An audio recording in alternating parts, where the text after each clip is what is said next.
Hello, everyone. So, welcome to Grief, having the hard talk between men and women. I'm Ann Moss Rogers. Ann Moss is my first name. It's a double name, it's a Southern thing. And I'm from Mental Health Awareness Education. I'm a mental health speaker, a suicide prevention speaker, and a suicide loss survivor, having lost my son, Charles, who took his life in 2015. My panelists today include Michael Overly, the founder of Dogs and Men, focused on working with dogs and men to bring emotional confidence and love to all beings. Then there's Carla Helbert, a bereaved mother and a licensed professional counselor focusing on grief and loss. And Tony Lynch, founder of Memories of Us, dedicated to connecting men with resources and holding space with men who have experienced loss. Welcome, everyone. Thanks for being here. Thanks, Ann Moss. Thanks, Ann Moss, for putting this together. Oh, absolutely. And we're going to dive into the topic of grief and why it's hard for men to open up, and that relationship and sort of the friction that happens between men and women after a traumatic loss. And my hope is that you kind of come away seeing things from, a different perspective, because we all kind of see things from our own traumatic perspective. So you want to go to the link in the comments that you see to watch the live stream if you're at, and you can watch from any of those spots. Tony, do you have anything to add since you're very accustomed to this platform? Yeah, they can watch it on any of the platforms here. If you can see the LinkedIn.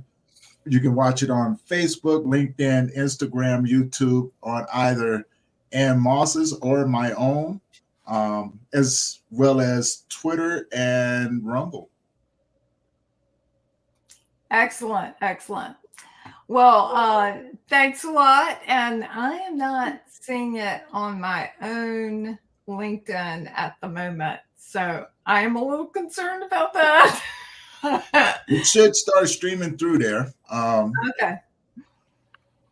Oh, well, we're going to go ahead and get started, and maybe if it doesn't show up there, then I will put the recording up later and it will show then. But I wanted to start with the difference in expression and communication, and sort of explore some of those nuances in how men express themselves and communicate compared to women, because we women kind of express our emotions outwardly, right? I mean, we're kind of maybe usually more straightforward because culturally that's how we've been raised.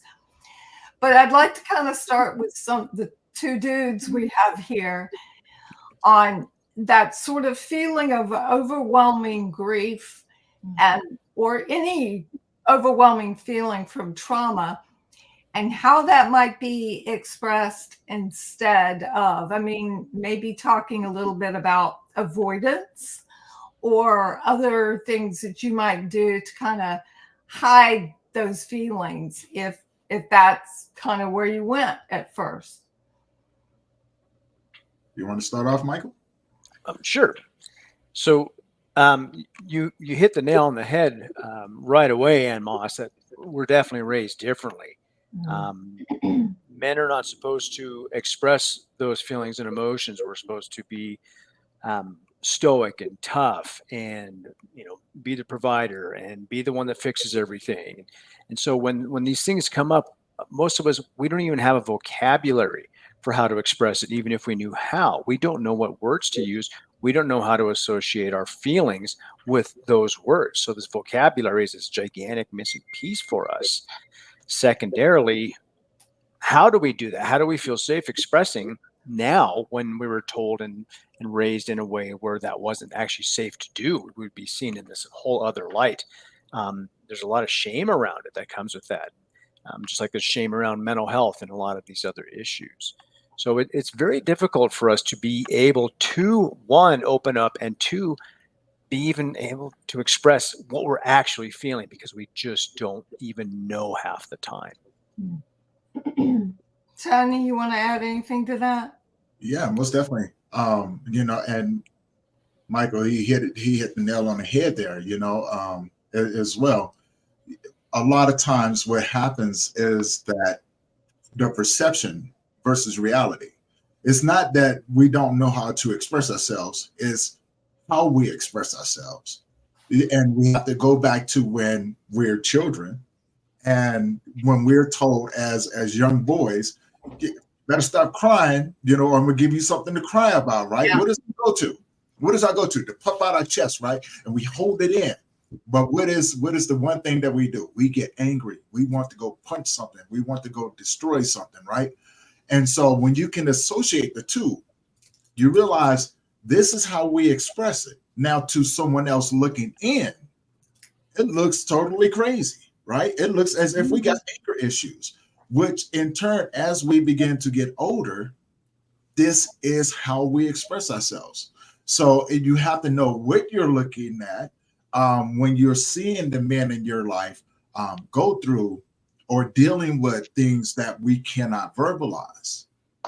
It's more of a physical thing, right? We shut down, but we're more physical. We go and want to put together cabinets or things like that. Yeah.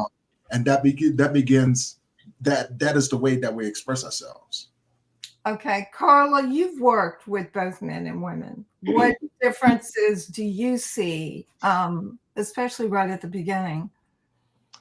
Well, I think both Tony and Michael have some really good points. And I also think it's really important to understand that we can't really paint with a broad brush every single man is this Right. way. And or one way. And Kenneth Doka, who is a grief educator and has written several books, and I cannot right now remember the name of his book, but he talks about somebody in one of his classes brought up the differences between men and women grieving, and he, really thought about it and wrote about this in one of his books. And he talked about really it's more about styles of grieving, and that he broke it into two categories of instrumental grievers and intuitive grievers. And the intuitive grieving person tends to, and most of us are a mix of both a little bit.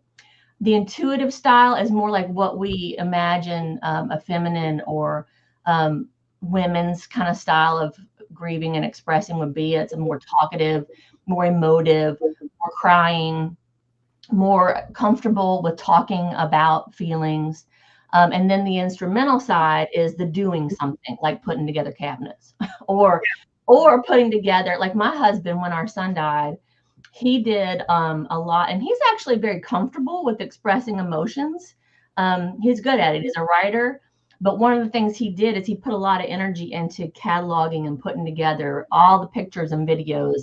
He put together like a book of not a book, but like a file of all the cards and things people sent. If it had been up to me, that had all just been like in a big pile and never would have been able to go and do that. But when I went to my first support group meeting, I really wanted him to come, and he went. And afterward, he's like, I don't ever have to do that again, do I? He didn't, but he's actually a huge help to me in a lot of ways. We've even taught workshops together now on writing your grief, because he's an excellent teacher too. So, all of us really are a mix of the two. And it's interesting, and because you've seen this too, Ann Moss, when we run groups, there's obviously almost always way more women, but there's always that like handful of men who really want to talk about it. And it's interesting to see them show up. I always have men in support groups. They're fewer, but to see this, and to what Michael said as well about not knowing what to say, there's also that part of trauma, especially when it's been traumatic grief, that people lose their ability to even find words to be able to say what they're feeling. And it certainly is true that we're all raised differently. I feel, so bad for men and boys because they're told, they're raised in these ways where it's not okay to express your feelings or express your emotions, or, you know, be affectionate towards your male friends, or, you know, there's all these ways they have to kind of get around that, or, you know, they don't have those outlets that a lot of women do in their intimate friendships. Like I remember when shortly after our son died and my husband went back to work, he teaches at a university, and people who don't even know me would stop him in the hall and be like, "How's Carla doing?" But nobody said, "How are you?" You know? Right. And Right. still, when he starts talking about our son, a lot of his male friends just like shut down. They just change the subject. Right. And that's also part of like our culture that is very uncomfortable with grief, but also a problem for men that it's not safe for them to be expressive of their emotions. Sometimes, you know, they get lucky and they're raised with a lot of women, or they're raised with families that are more emotive and expressive. Like some families are that way, but it just depends. But overall in our culture, there's not a lot of space for it. And, you know, like, and they don't and you see it more. You got a lot of stay-at-home dads now. I went to the grocery store on Sunday, and there were all these men with their babies shopping. And I was like, you know, that's not, I mean, you see more now, but it's still Sure. like not the norm, you know? And It it's, isn't. And I think the big thing, especially with the friendships, like you mentioned, I noticed that. So I was talking to another man, he had lost his child, and his best friend walks up, and as soon as they start to talk about his son, the best friend walks off, and he looks at me, he goes, "He's done that every single time for the last 2 years, and it's driving me crazy." There is this discomfort with that men have being in the space with other men who have faced such a trauma, such a tragedy. So it's really discomfort with sitting with somebody else in their tragedy. Mhm. And that's what I would like to see change. So there is a photograph from Henrico, Virginia. And I love this photo, and I've tried to reach out to the photographer because I want to use it. But it has one of the students has died, and it shows all these students outside. So you see the boys standing off, and they're like got their hands in their pocket and their faces down.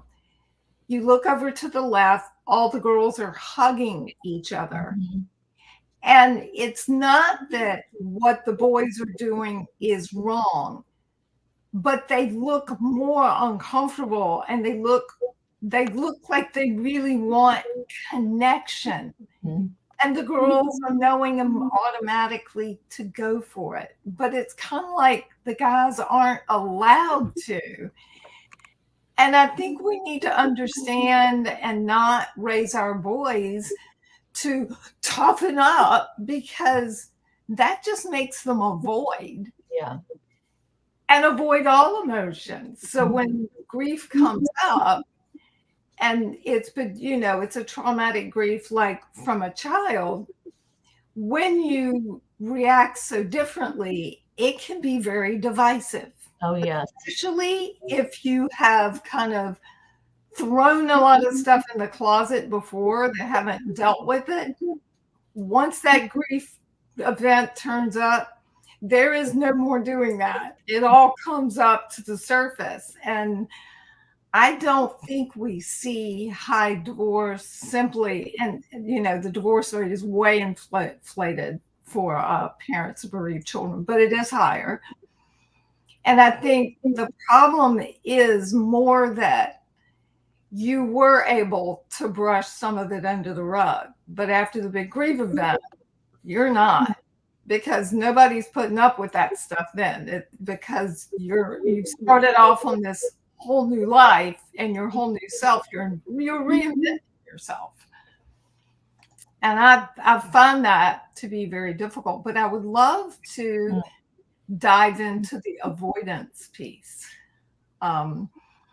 Because a lot of people think being strong means avoiding it and not connecting with others, when in fact, it really takes more courage to connect? How can we communicate that message to our males, you know, and encourage them to understand that when they come to my groups and they share, I am listening. And I'm not only listening, I am learning. And so their shares are helping me. Mhm. And I think maybe if we phrase it in a way that, do you understand that by participating, you're helping other people? Would that be a way that we could present it so that we would see more men in our groups? Or is that just not their thing and they want a same-sex group? What are your thoughts on that, Michael and Tony and Carla? Well, I think that, you know, Carla already pointed this out. There's not a one size fits all. So, but I think making it an invitation to participate and letting them know that, hey, this isn't just for you. You're going to help. You can help a lot of people with this as well, because a lot of men they're fixers. We want to fix the problem, right? We don't necessarily want to deal with the problem, but we want to fix it. So if we see that as part of a solution that we could actually help to provide from someone else, that might be a good way to crack the door for a lot of people.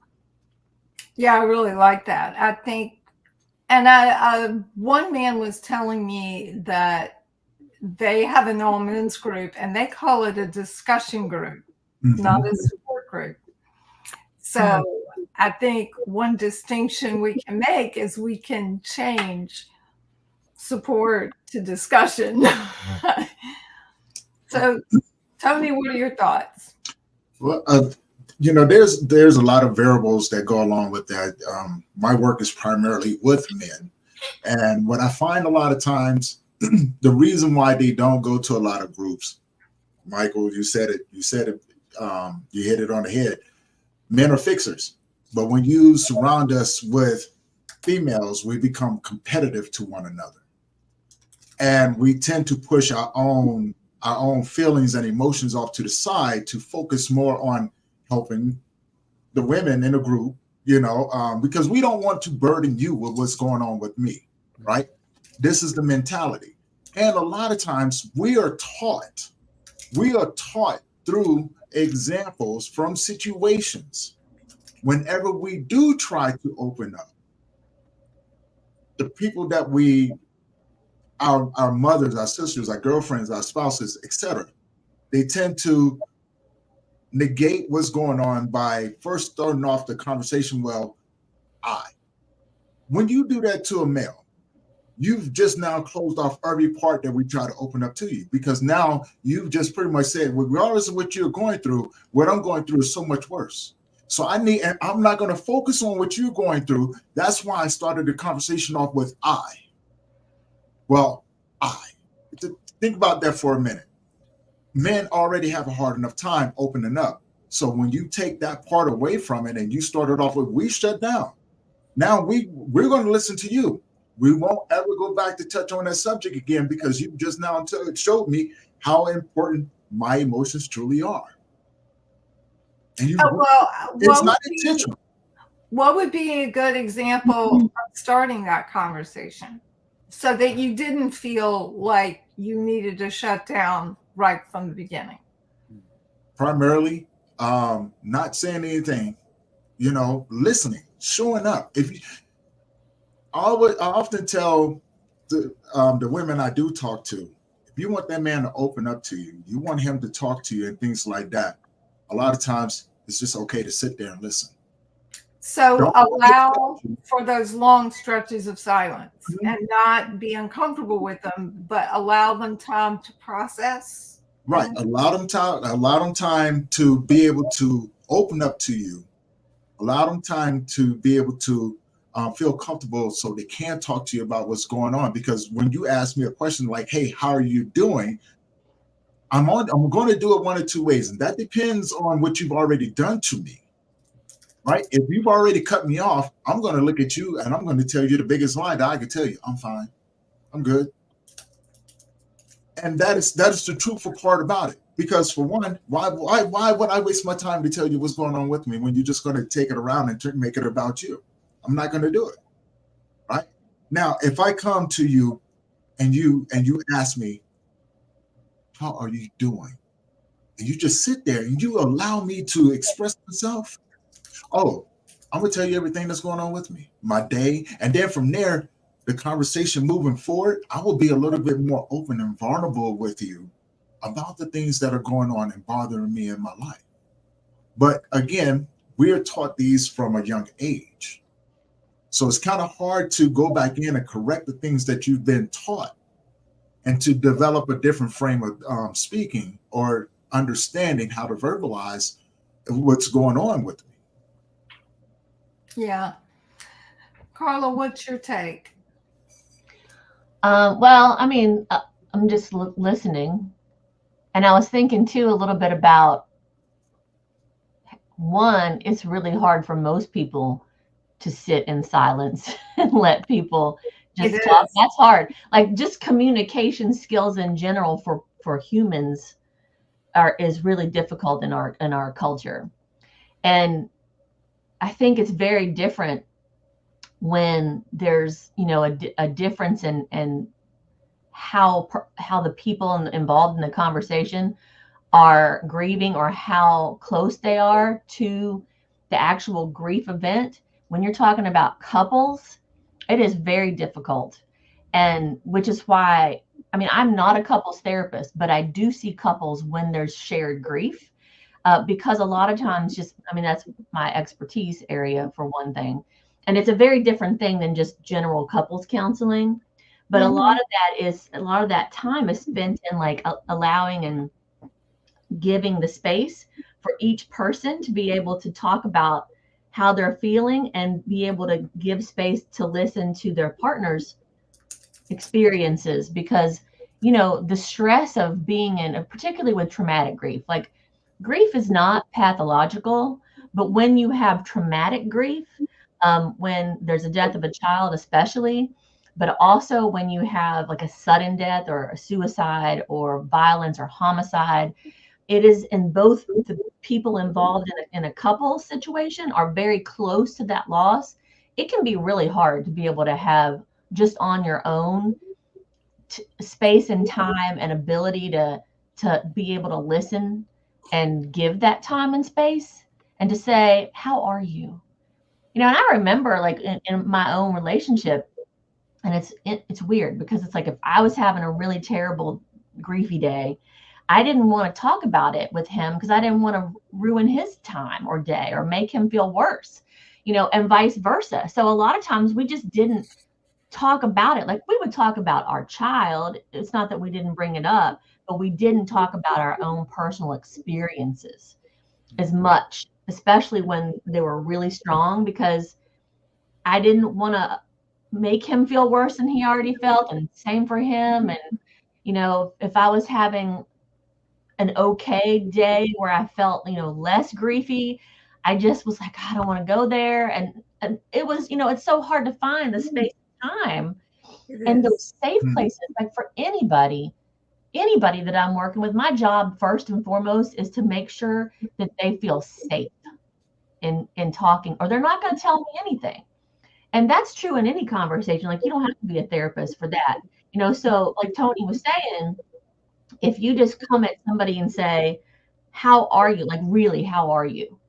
And you listen to how they are, and maybe you talk about their day, or you talk about other things, or you listen to what they're telling you about something else, then they're going to feel more comfortable that you're a safe person that they can talk to. And that, you know, that takes time to establish that kind of a relationship. If there's already a relationship, maybe changing that, if that's not been the way that you communicate, that takes some effort to be able to change that around, to be able to say, hey, how can I help this person that I love and care about feel safe in talking to me? And we were talking about being vulnerable. You know, most people believe that being vulnerable is being weak. Right. For men, or women too, to expose your emotions that way makes you weak.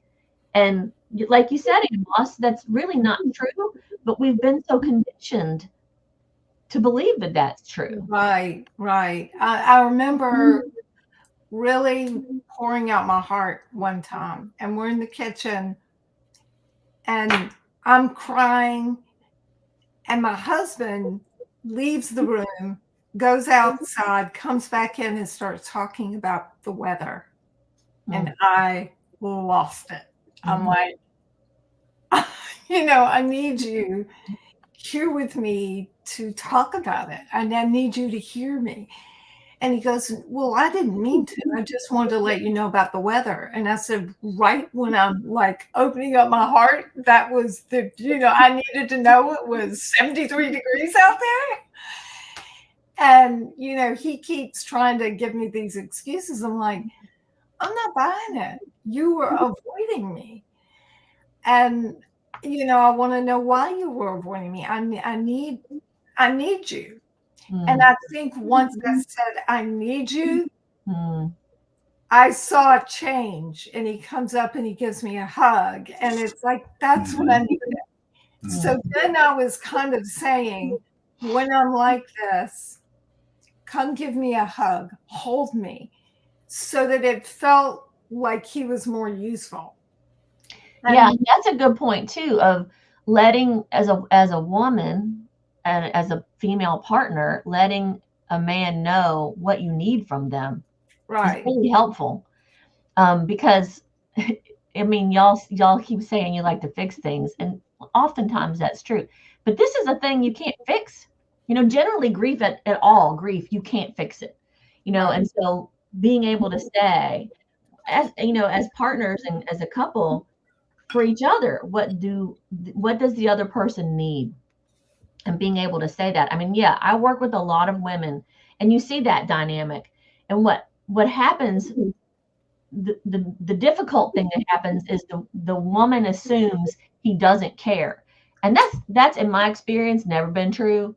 It's just they don't know what to do or what to say. Or you're right, like your husband going outside and looking at the weather, that avoidance, not even maybe knowing that he's avoiding because he feels uncomfortable. Right. And so being able to say those things to each other really is important.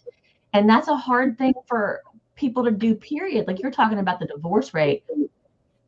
You're right. Like it's not as people think, oh, your child dies, you're getting divorced. That's not true. If you already have some serious problems in communication, there's already a lot of other stressors that you've not been able to deal with, and those are piled up already. And then this huge stressor of the death of your child gets like put on top of that. The amount of strain, potentially the relationship can't take it. And a lot of that has to do with the inability to communicate appropriately in the first place. And then it just gets harder when those really intense emotions that, when we go through traumatic grief, none of us know what the hell is going on. Like it is really difficult to navigate.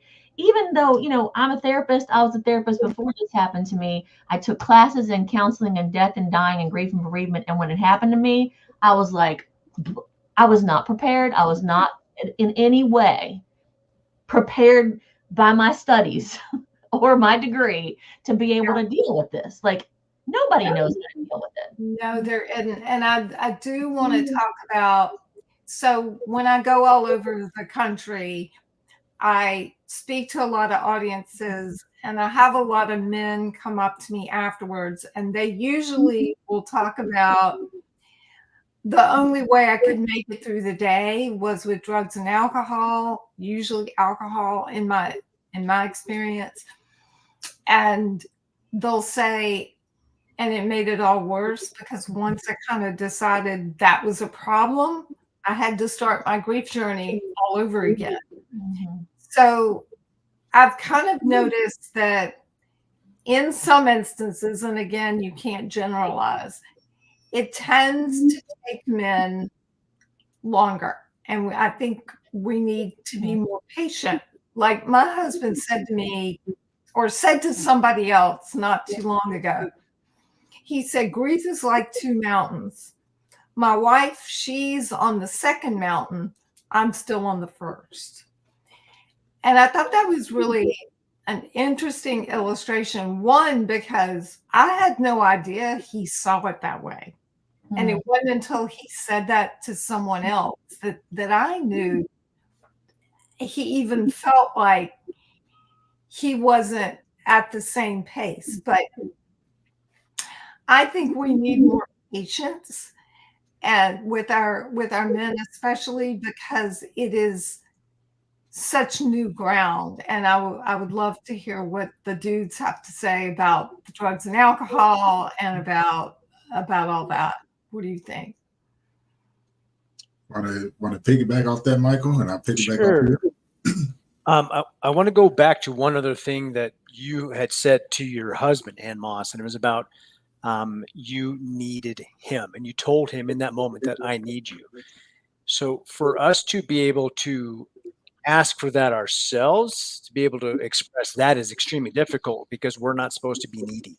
And that's another thing that's kind of beat into us from an early age, and not every single guy, but as a societal and cultural expectation, that's kind of how it is. So for us to be able to actually say I need this and ask for what we want, that's very difficult. So Yeah. and as far as pacing grief, it's the same concept or perspective on pacing anything in a relationship, whether it be, this person may be more available to be open to love than this person at a certain time. But I think we have an expectation that, hey, this is where I'm at. Why aren't you here with me? Mm-hmm. So yeah, being on the same page at the same time. Is that what you mean? Yeah. Yeah. And I think that's desirable, right? I want you right here. I want you right next to me so we can do this thing together. Yeah. And we don't verbalize that expectation. It's just as something I have inside of me, but I don't express that to you. And that's another thing that we can't read each other's minds. And guys get really, really super sensitive around that. Yeah. I remember we were moving. My son died 4 days after we sold the house, so we had to move. And he kind of checked out when he was packing, and I got angry. But then when we actually moved in and all the paperwork needed, that's when I checked out, and he kind of stepped up. So I think it's recognizing that when one is on and one is off, there's a reason for that. Because a lot of times, let's say you have other children or you have animals in the house that need caring for, that person can step up because they're not in the really dark hole at that moment. And I kind of wanted to go in tandem more. And when I saw that it didn't happen that way, I needed to figure out the advantages of it not happening that way. I actually had to write them down to be okay with it. And once I did, I was like, I do see that it's okay that we're never on exactly the same page at the same time. I'll piggyback off that for a second. Now, coming from a place as a bereaved father, when my son passed away, I was in a relationship.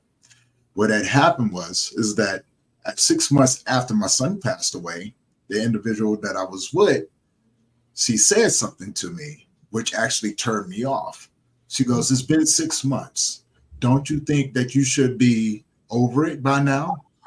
Now, those words right there. Now, here's where the understanding comes from, and the education and learning how to have gratitude and patience with other individuals when you're going through something like that. If a person has never been through a situation like that, of course their expectations are up here, right? They've already put a time limit on you. So what happens in a lot of cases is that we try to reach that time limit. It doesn't happen. We already know that grief is not linear. It doesn't have a time limit. It doesn't have any rhyme or reason or a blueprint. So you instinctively have to go with what you know. And sometimes what you know is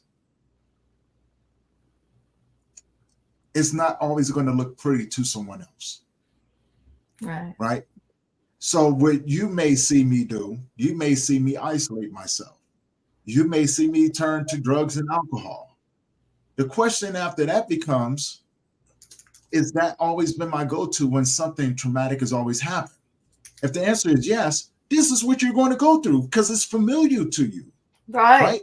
And it's not for you to judge me about how I handle the things that I go through, because for one, it's unfamiliar territory to me. And I'm doing something that's making me feel safe in the environment and the situation that I'm in. Now, granted, over time, there comes a time where you have to become a little bit more self-aware, but that does take time. That takes understanding from all aspects. When it comes down to your friends, and depending on how your friend is, again, the scenario is the same. If you've never experienced it before, how are you supposed to show up? Did anyone teach you how to show up? Did anyone say that, hey, this is what this looks like and this is the natural response to it? Or are they doing what's been taught to them? See, again, you have to look at the whole picture and not just not the scenario, right? You know what I'm saying? You have to play this thing out. Everybody's going to be different. You know, especially now, if you've been around people who have experienced those things, again, their approach is going to be totally different because of how they perceive the loss that they've gone through. They're going to go, well, this is what I did. Well, what you did may not work for me. Right. And so, again, when I feel isolated, it is instinctively for me to go into survival mode. And in survival mode, I have to become a version of myself that you may not like. Until I'm comfortable and able to move with this thing or grow with this thing, I don't know who I am. I don't understand the world that I'm in. Everything has changed. All the dreams, all the things that I had planned out are no longer there. Everything that I thought was possible or impossible, like, you know what I'm saying, child loss. No one ever thinks that they're going to lose their child, right? Yeah. So when it happens, your world now changes because now the order of events are now out of place. Mm-hmm. Who am I in this world now? Because in that world, I was a father, and my only goal is to be a good parent to my child until they got old enough to take care of themselves. Right. That is now done. Who am I in this scenario now? I think that one's universal. Yeah. Yeah, that was universal. And that's so what we do is that we overthink a lot of scenarios and we add unnecessary parts in there instead of looking at the universal aspects of it and building upon there. Right. And that's where you can open up the doors, right? You don't have to go this way and that way and this way. Look at the universal parts. And then when you're on the opposite end, ask yourself, if it was me, how would I want to show up in my space? And then become that. And then what do you mean? What do you mean for the person? Well, when you say that, what do you mean? Who asked themselves? Like your girlfriend in this scenario, or who? Well, that goes with anyone. I can't speak for everyone, but I would say that can go for anyone. And what I mean by that is that depending on the person that you are, because you know when you were adults, you've already gone through your fair share of trauma and things like that, right? What we fail to look at is who did you need in the time that you was going through it, right? You want to have an open dialogue. You want to have your mind open to everything that is coming into your space, and everybody's going to be different. But who did you need when you were going through it, and you had to become that person in order to help you feel safe, right? In that space. So how can you show up in that other person's space? And what that does, it causes a big sense of empathy and compassion to come in and understanding. Because if I came into caller space when you were going through it, not understanding, you know what I'm saying, the full aspect of what was going through, and certain words, I could push you away from me. Now, coming from a place where I've gone through my fair share of trauma, I can show up in your space and go, what do you need? I'm not comparing my story to yours, but I'm coming from a place of saying, this is what I needed. And I wish somebody would have said this to me. So I'm going to be that person that I needed and ask the simple questions. What is it that you need? That would be great if people would do that. Right. You know, like going back to what you're saying about your girlfriend at the time. I mean, I don't know, maybe y'all are still together. I don't know, but saying it's been 6 months, aren't you over this? And then, you know, then you said, which I think a lot of people say, I hear clients say this all the time, oh, they don't know any better. That is true. A lot of people do not, and they've not been in that situation. You know, but I'm thankful because my son died in 2006, and that wasn't like ancient times. Yesterday was 18 years he's been dead, which is unreal to me. It's crazy to think of. But then there was even less support, less awareness, less educational opportunity. Now there really are a whole lot more places that people can go to try to understand, you know, what the people they love are going through. Especially like in your situation. And I see this a lot when there's like a parent whose child has died, and then their partner is not the biological parent. They're either, you know, girlfriend, boyfriend, Right. step parent. They're not having the exact experience. I mean, even two biological parents are not having the exact experience. Right. But other people, you know, and I've seen in the comments that somebody said, yeah, a lot of us go, and it's true that people don't understand, or they walk away, or they can't, they think there's some time limit on it. And that still is true. But there are more places people can go now to try to understand and learn, okay, what is this like for this person that I love? And then to be able to have the compassion to say, what do you need? And the patience. And a lot of people don't have that. And so like, that's one reason that I think conversations like this are really important, because it creates more places and spaces that other people not grieving can come and say, well, what do I do to help my partner, my boyfriend, my brother, my friend, my coworker, my teammate, my whoever, you know, this person that is going through this. And a lot of times people, like I call myself a grief activist, because like that means somebody who's trying to raise consciousness and let people know. I mean, that is one of my biggest things, other than working with people when they're in their own grief journey, helping the larger community and the world understand what this is like is a huge mission of mine. And so now, you know, I'm sorry that she said that to you, because that's so painful when we're in that place and somebody says, oh, aren't you over this yet? And, you know, it's hard for us in that situation to be the educator. We might not even know what to say, Because we're so emotional. On the grieving person to have to say, oh, you know, I need you to get educated. I need you to learn. Or it's not, why should I be past this? Because people don't want to think about it. Like, it's when people say, one of my pet peeves is this, I can't imagine. Yes, you can. You don't want to, because it's so scary and hard. And somebody said, oh, it's like we're contagious.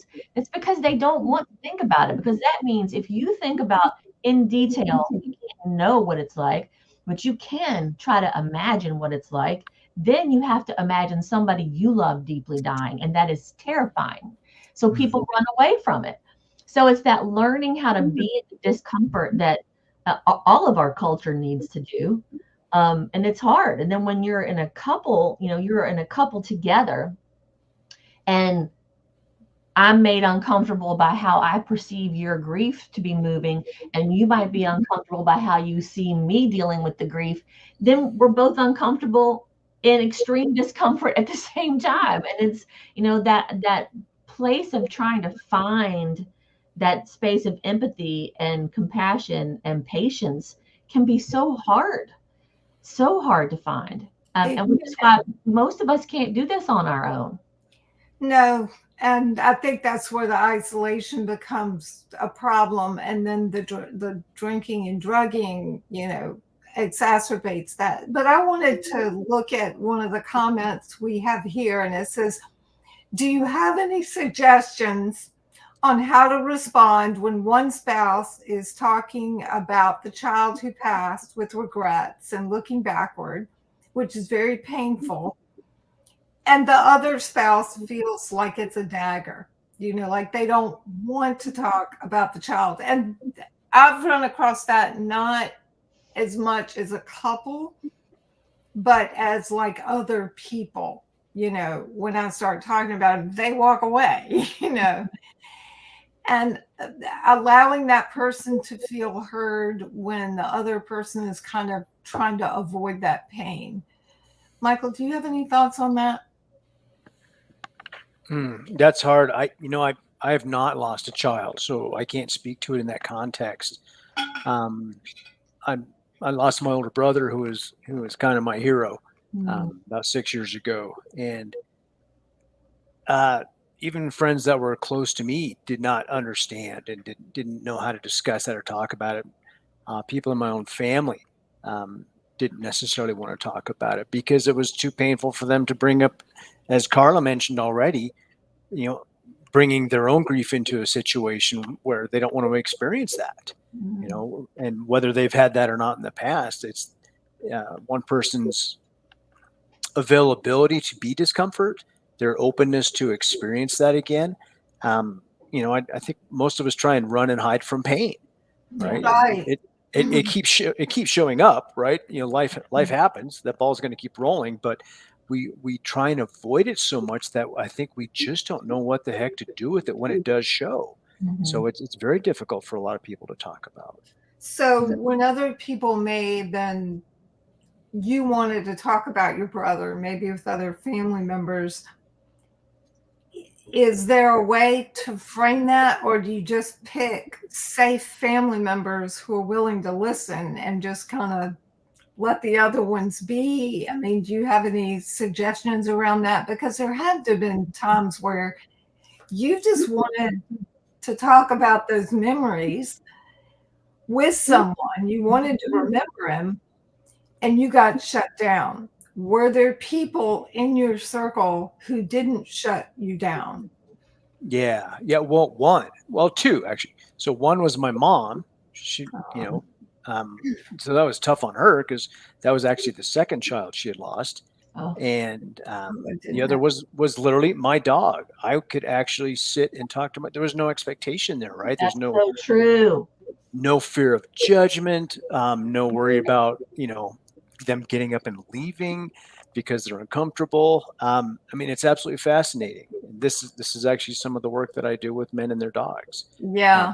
That is safe. That is a safe place. Michael, when I train people, and I've talked about how to be with somebody in grief, it's like learn how to be like a dog, sit and stay. Yeah, that's interesting. Yeah. And there's I won't go into it, but there's studies that show that grieving people who have animal companions feel more supported from those animals than they do by anybody else in their lives. Yes, ma'am. Yeah. We got a comment on Instagram. Thank you, Baby Lost Retreat. The comment reads, "You never get over it. We learn to deal with the grief throughout life." I relate to that. And going back to what you said earlier, I do appreciate that. That comment that my ex had said taught me something, right? Something really, really important that a lot of people, when you're going through something terrible, we sometimes forget it's not personal. When someone makes those comments to you and things like that, see, it's easy to react and have an emotional response. It is. What it taught me was to step outside of the reaction part of it and observe not only what I was going through in my life, but observe the people that were in my life. And I began to pay attention to them. Not because I wanted to comfort them in my time of need, but I wanted to have a better understanding of where they were coming from, right? There was those that understood, there was a couple men that came into my life that was like, hey, I'm going to give you the raw, honest truth. And the truth hurts, you know what I'm saying?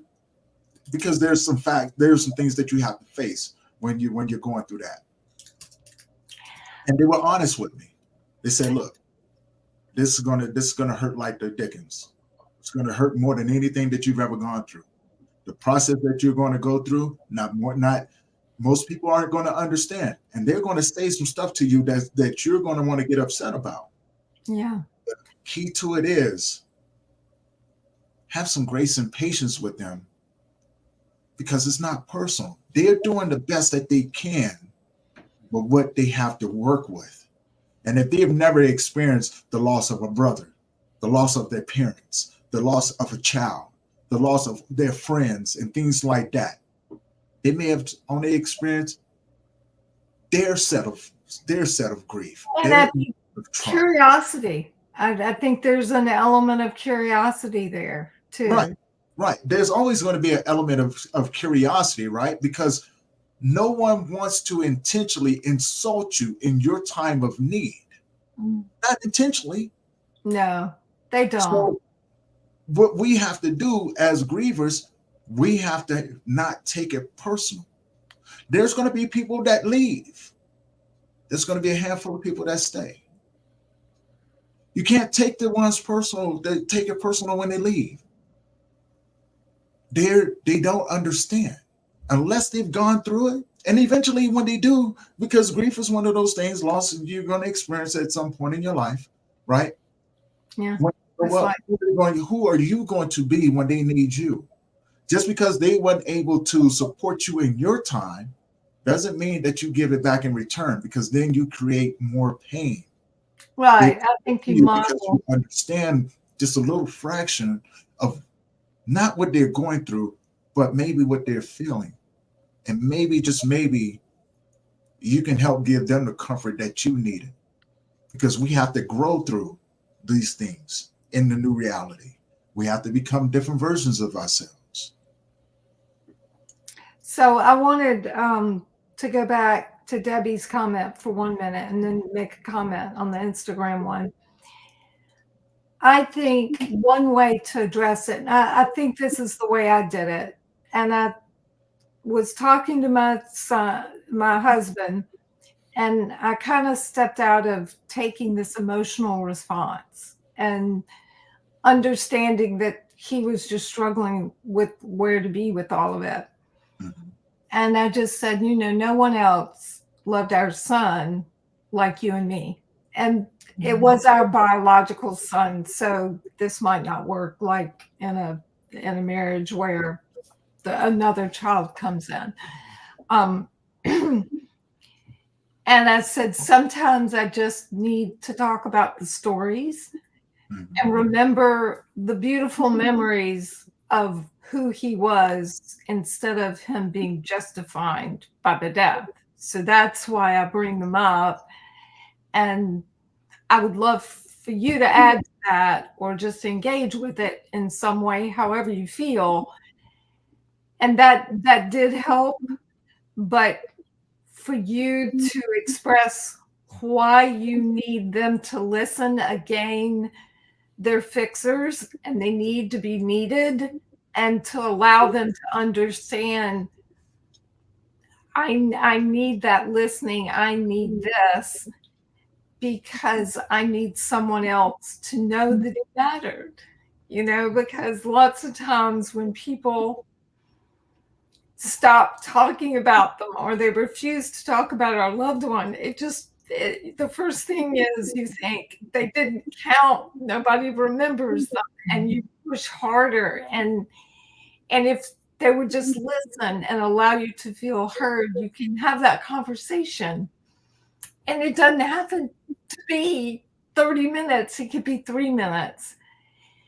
And if you leave an event, a party where somebody has allowed you that few minutes, it makes that entire experience. It just repaints it into just a beautiful experience where someone listened to me for 3 minutes. Therefore, the whole 2 hours I was there was amazing.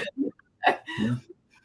And I think, and back to Tony's point, when you step outside of yourself and not react with that from me standpoint, but understand as an opportunity to educate.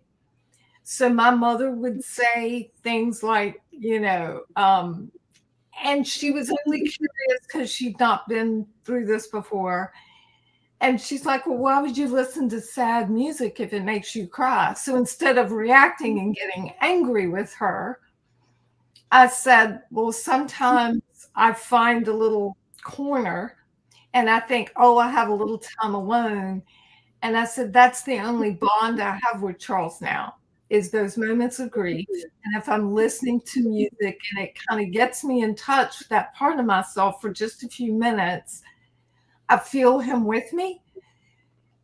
I don't have any other way. I got all this love and know where to land. So that just makes me feel that love and remember it. And when I was able to kind of explain to her, she really appreciated it. And then I started to understand her comments came from a place of she just didn't know what to do. And she was asking me directly. And at first I was kind of taking it as an insult. Mm-hmm. So like Tony said, I learned to step outside of the reaction, but just observe, which is insanely difficult. Yeah, this is it's very hard. It depends on the individual, right? You know what I'm saying? Like, not everybody's going to do what Tony did. This is why I do the work that I do. I developed these skills, right? I did. So how I developed those skills, it's not going to be the same as everyone else. Because this is why I do the work that I do, because that was part of who I am. I'm going to share a story with you. I've known Michael now for a couple of years. And you know how we met? He was on my podcast, and he shared a story about losing his brother, and realized that we both lived in Colorado, right, in northern Colorado. I would tell you, the first time I met Michael, we didn't say too many words. Tony, Mike, how y'all doing? We embraced each other. That was the most comfortable I've ever felt around anyone else, because it wasn't the verbal words that was being spoken. It was the connection that was made, right? You know what I'm saying? I knew right then and there that he's not going to judge me. You know what I'm saying? And we sat down and we talked. We ended up having lunch. We ended up sitting there for a long time.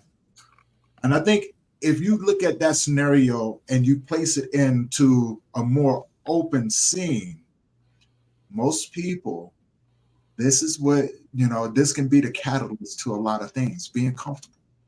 Yeah. Being able to not say anything, but be in that moment with those individuals. And to not take it personal when a person can't be in those moments with you. I just look at it and go, it's not for them. Yeah. They're just, anyway. Right. Carla, what do you think about all this? Oh, I think it takes time to get to that place where you can do that. It does. And, like I hear a lot of these stories, and I have my own experience. I was for a long time not able to not take things personally. I was difficult. Can you imagine, Amos? But I really can, because you're God, that's so funny. So easy going. I mean, you're my easy going. Well, do not have a problem imagining that, but it's very hard because it takes.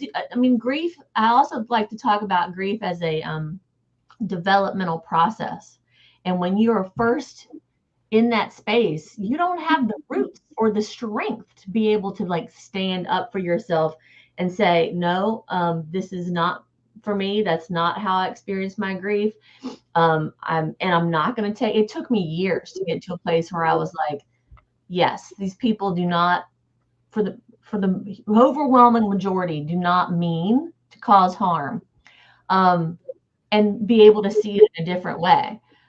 And I work with a lot of people who are in those places, and they're also, because they are so vulnerable and so in these places where they're already so wounded, that sometimes you just have to have your boundaries and protect yourself, because you're not in a place yet to be like, oh, I'm not going to take that personally and it's okay. And they just can't be there for me. It can be painful when those people who are mean the most to you, who you really hoped and thought would be there for you, are not, and they're causing you more harm.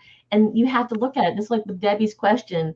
It's hard to answer her question because we don't have all of the details, but I don't know, but there may be, and I don't know which spouse is which, and it doesn't matter. It might be that the other person who's feeling the daggers, they just are not in a place to be able to hold that yet. And maybe the other person needs to find other places where they can express those things.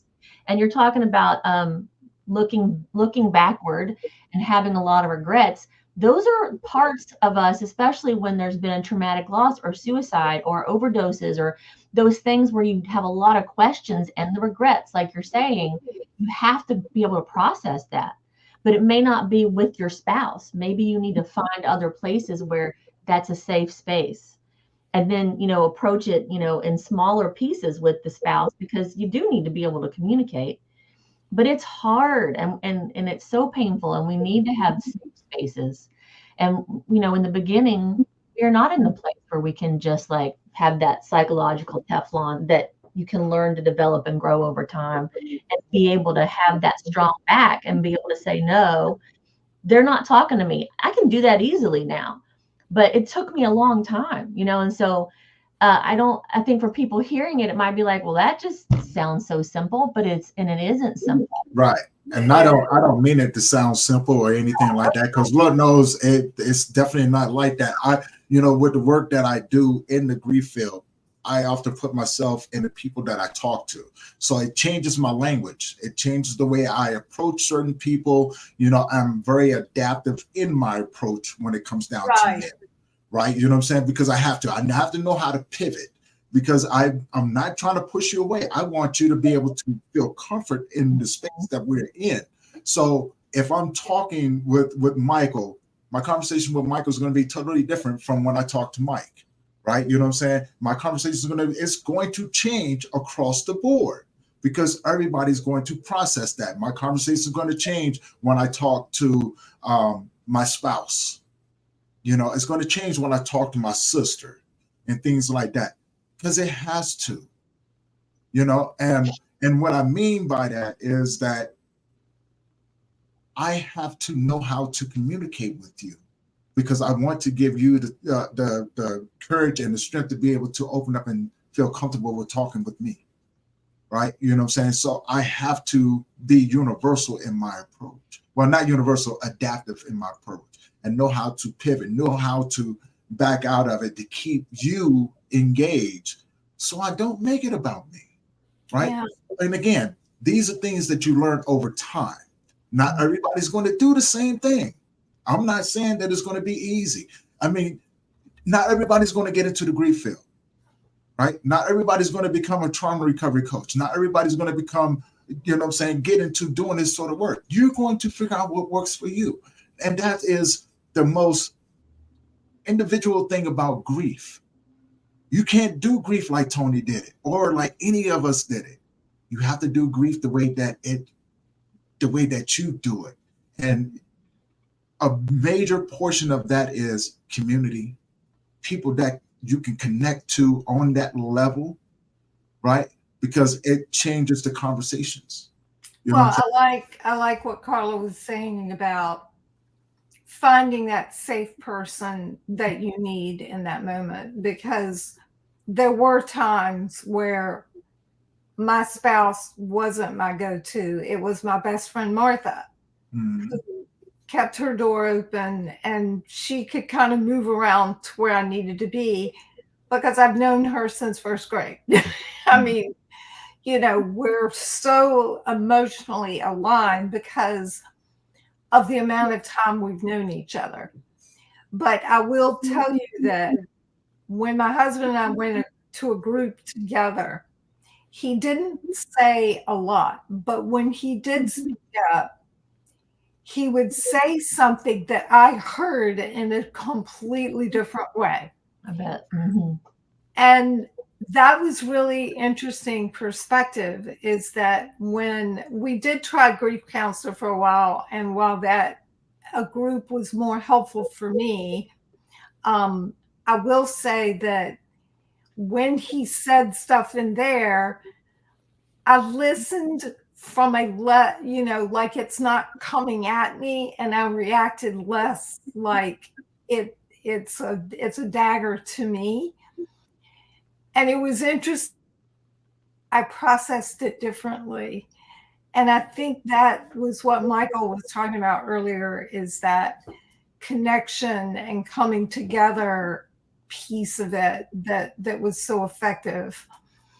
So I did want to talk about the vulnerability and intimacy. And, there was a man who reached out to me, and it's not always men and women, but it's typically men going, my wife doesn't want to have relations. And the woman saying, how could he ask that of me? And this guy named Gary comes on, and he just says, that connection with my wife just makes me feel whole again. It makes me show that I am capable of love.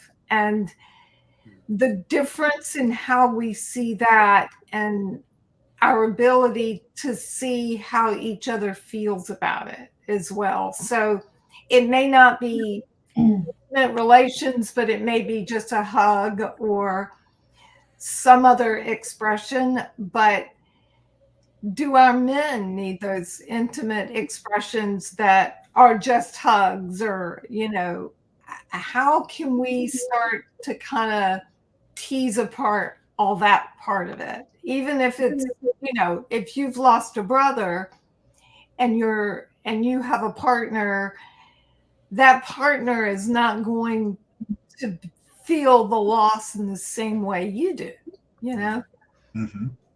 So I'm curious what your thoughts are on that. Paula? I think men have a difficult time separating out, sex and nurturing and love and a lot of those other things. It's a place where we get all of that wrapped into one. Mm-hmm. It goes back to being able to ask what we need. We have a hard time asking our partner, hey, would you mind rubbing my neck? I really like that.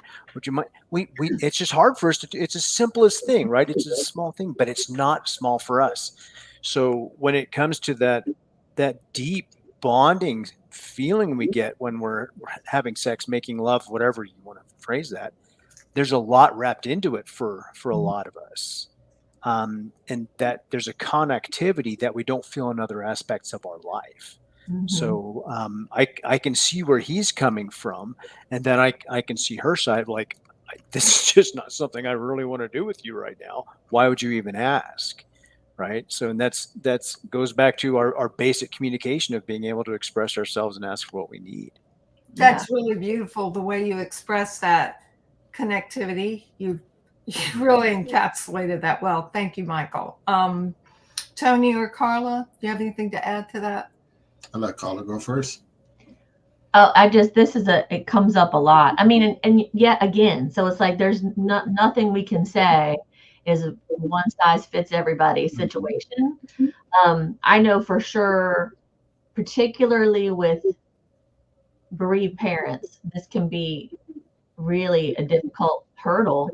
And it's really interesting, like when I work with people and I hear what you tend to hear very often is that women, before want to have sex with somebody, especially when it's your partner, need to feel that emotional connection. And for men, they feel the emotional connection because they've had sex, right? It's like this weird opposite polar thing. And it's like, okay, well, how do we figure that out? And I think a lot of it is communication. A lot of it may be too, like, well, how do we lead up to that place? And, particularly when babies die, and this might be true for older children too, that act, a lot of women connect that with, this is how my child was created and my child is now dead and all of these things. And it's, I mean, I remember, you know, the first couple times, maybe more than a couple, that we, you know, had sex after our child died. I just cried and cried and cried and cried the whole time, you know, which is okay. You know, it's fine. But it was, that's all I could think about, you know, and it's just like, he's not here anymore. He's not here anymore. Oh my God. Like, it's just, it's so different for men and for women in that situation. And I think it can create, you know, a big chasm between us, especially when we're scared to talk about it. Like, people get scared to talk about it, and then not talking about it and not approaching it becomes this huge stressful thing itself. And then we just don't talk about it at all.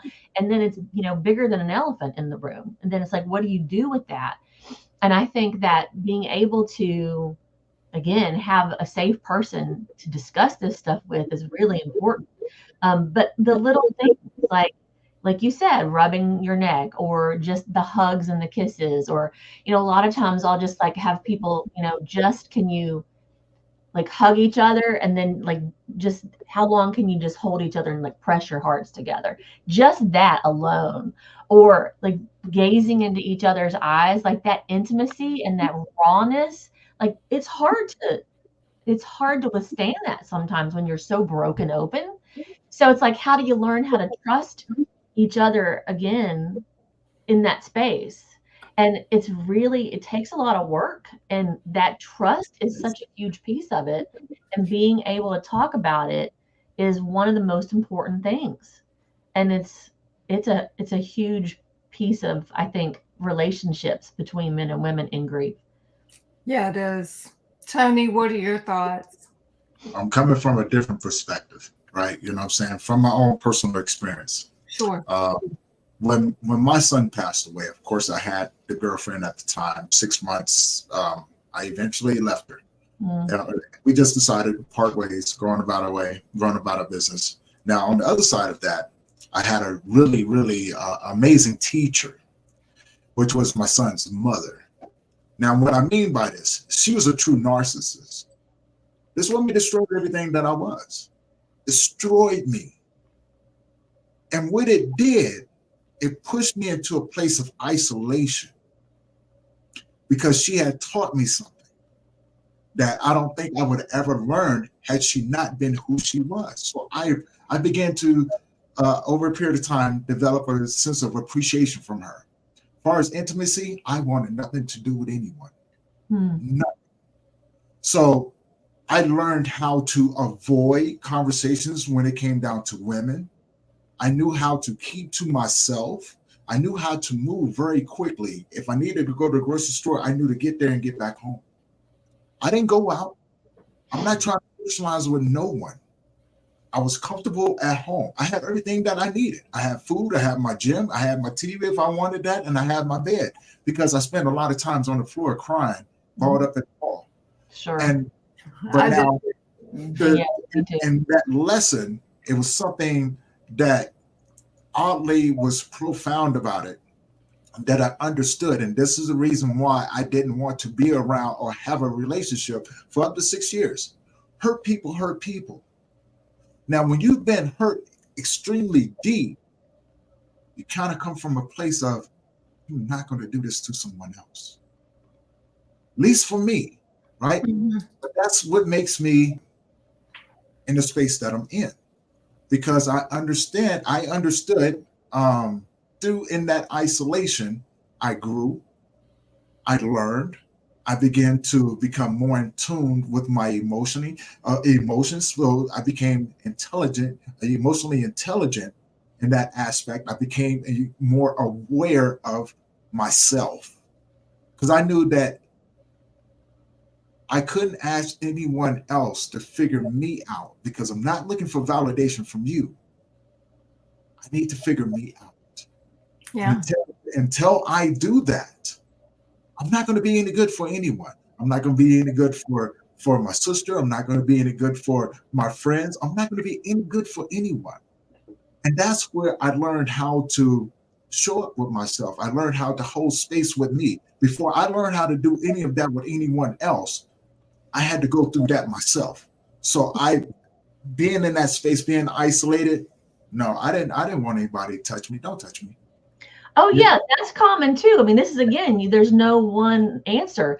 I see a lot of people who are like really isolated. I don't want anybody touching me. I don't want to share any piece of myself, because again, it is this open intimacy, and that feels scary to some people. I mean, there's not any one thing, but You and said then it. the opposite of that, you see people who will go off and just be like chasing everything, because that is like a way of avoiding, like it's an avoidance technique, men and women. I mean, and this is not for any one, gender. Right. This happens to a lot of people.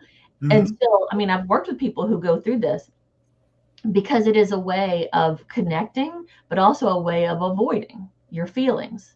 And It it's is. It's a couple both. situation where you have, spouses, Yeah. often, very rarely are they on the same page sexually.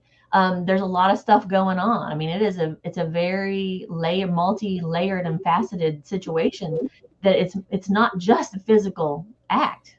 Maybe it is when people are using it for avoidance, but that doesn't really work out well in a couple situation, especially when you have shared grief. But then you might have like somebody's brother has died, and then their partners don't understand the grief, or parent, or who knows, whatever, and then that person needs to be very understanding. There might be all sorts of nuances involved. Like it's a complex thing. Right. It is. But I think it's when men are allowed to feel, and with some other females in conversation, we've talked about, well, that's when we can get the man to talk about their loss is right after. So sometimes when I've talked to women, I'm like, think of it that way. You're going to get that part that you need to out of it.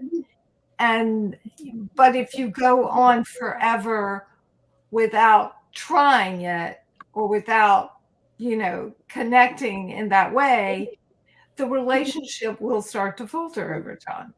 And then it becomes this big thing of, well, how do you get back together? And so if you keep up, even if it's kind of stuttered and, awkward, to keep up some fraction of that when you can, because once you lose that intimacy, you can really start to drift apart. And it's so complicated with so many layers, because I do know in one instance, there was a mom who reached out to me, and her husband didn't want to have any relations. And her son died by suicide. And so she went out and had all these affairs. Because this isn't like me at all. And she tells me all about it, and she's so ashamed.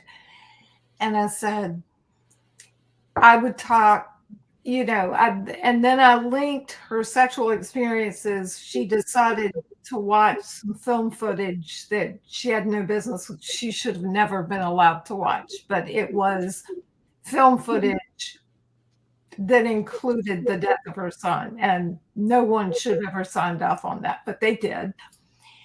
And those sexual encounters followed that viewing of the film. So in her case, Carla, it was the avoidance. She was trying to avoid, and she was trying to find some time where she was avoiding, and can I still feel numb. And until I asked her the question of, when did you start having all these affairs? Was it after you watched the film? She was just like, oh my God, yes. So she just didn't put two and two together. Is that being, an avoidance strategy? And they actually, she ended up telling him, and they worked through it, believe it or not, because she's like, it was like within months of her son's death, which was a pretty awful. I mean, there's no suicide's good, but this was just catastrophically bad, with a lot of news media involved, making it even more complicated. So thanks for engaging. This is a really tough topic, and not many people talk about it. But we couldn't have a men and women, you know, event without touching on it. So I wanted to sort of end. We have 10 more minutes, but talk about some strategies that men and women, so they can kind of come back together, or, you know, learn to give to one another. I mean, what kind of stories or focus do you see in helping people develop more vulnerability with each other? In other words, as you go through this, you can shut down and stop growing and just stop living. Or you can recognize what you're going through is the process, is you are fixing the pain, that the pain that you're feeling are the building blocks to emotional healing. How do you, as a couple, or as a brother and sister, or as just men and women in general, how can we start to open up these conversations and make it more normal, other than having events like this? Men, what do you have to say? Michael, you want to go first, or you want me to go first? Go ahead. It's something that I developed when I was growing through my grief. I began to hold on to other people's belief system, their faith, because mine was shattered. But I used to watch and observe how they was showing up in life. They're going through something so hard, right? And if they were good people, if they were learning how to smile and, you know, have great conversations with people, be open and vulnerable, I knew I wasn't in the place to where I can do that. So I learned how to hold on to their belief system till I could develop my own. So that is something that happens over a period of time.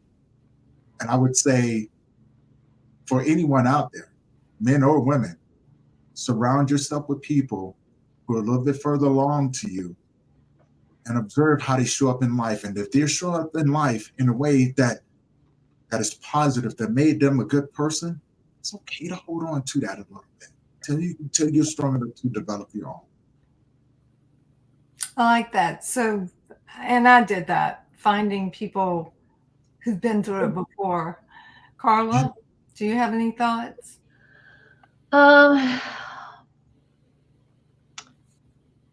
Well, I think sometimes writing things down is easier than talking about them.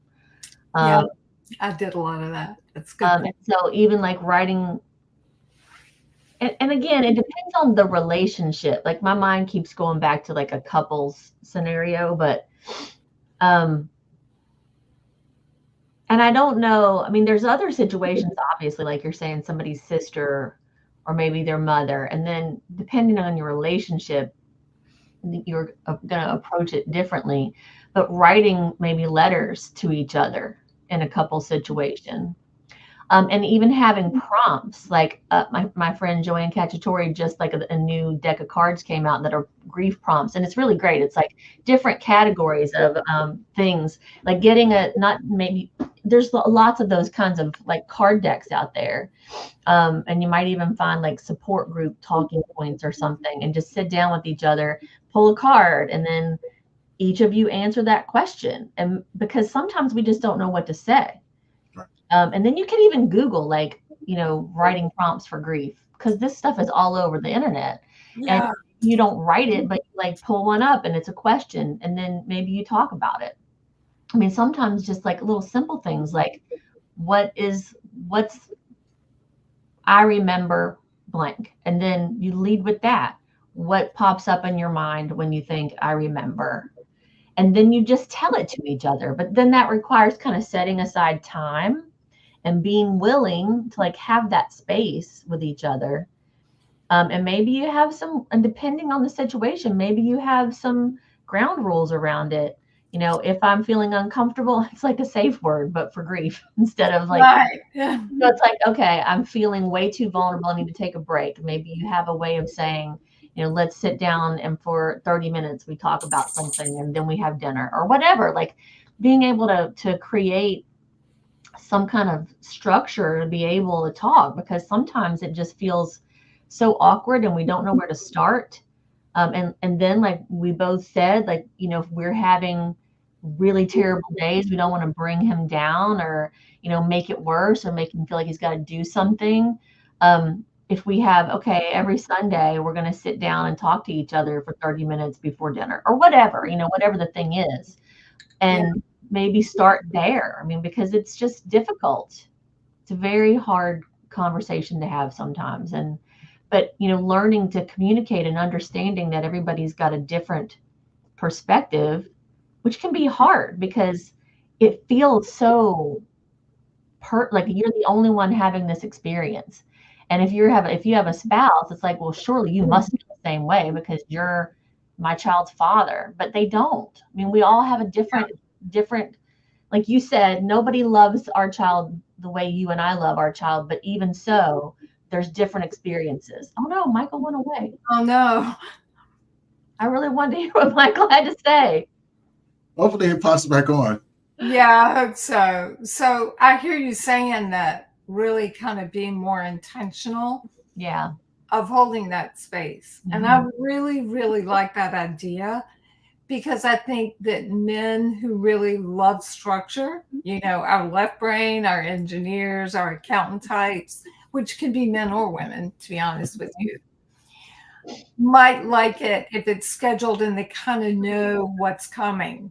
You know, we're just going to go through these cards or these 3 prompts. And yeah, I really like that. And I think that'd be a very healthy exercise for, you know, if it's a couple situation or even if it's brother and sister. Yeah, or a family, you know, it just, Mhm. and it's going to be a different conversation depending on the relationships. There he is. He's back. Like I said, I'm not going. I'm out. Well, we have 3 more minutes, and I wanted to finish up by allowing each of you a minute to say, where can we find you and learn more about you? Tony? You can find me on Facebook as Memories of Us, LTD Grief Support for Men. You can find me on IG as Men's Grief Support. You can find me on LinkedIn as Tony Lynch. I'm all over there. Or you can check out my podcast, the Grief Let's Talk About It podcast on YouTube. Other than that, I am here. Okay. Michael, where can we find you? Well, I just found myself again. My internet cut out. So if someone wants to ask me a direct question, you can email them at michael@dogsandmen.com. I'm on LinkedIn at Michael Overly and Facebook at Michael Overly. All right. Carla, what about you? I'm just, my website's carlahelbert.com, and I'm also on Instagram. It's Carla Helbert, and I'm on Facebook, Carla Helbert. This is my name. Just, I mean, you can find me on any of those things. I'm also on LinkedIn as well. I'm not as active there, but as I am on Facebook and Instagram. And if you go to my website, every page has a contact form, and if you just fill that out, if you have a question or whatever, it comes directly to my inbox. So. Well, really appreciate you all being here with this conversation. I love everybody to follow me on LinkedIn. That's my main focus, but you'll find me on Instagram and Facebook and my website. And I hope you all will join me for another conversation. And Tony, I don't know how to end this because it's not Zoom. So if you would do the honors. Not a problem. For everyone who is tuned in, thank you guys for tuning in. Thank you guys for the comments. Please go and check everyone out and let them know that you guys saw the episode over here. maybe we can do this again. Until next time, guys, thank you again for showing up and allowing us to have these difficult conversations. And until next time, you guys have a great day. Peace. Thank you.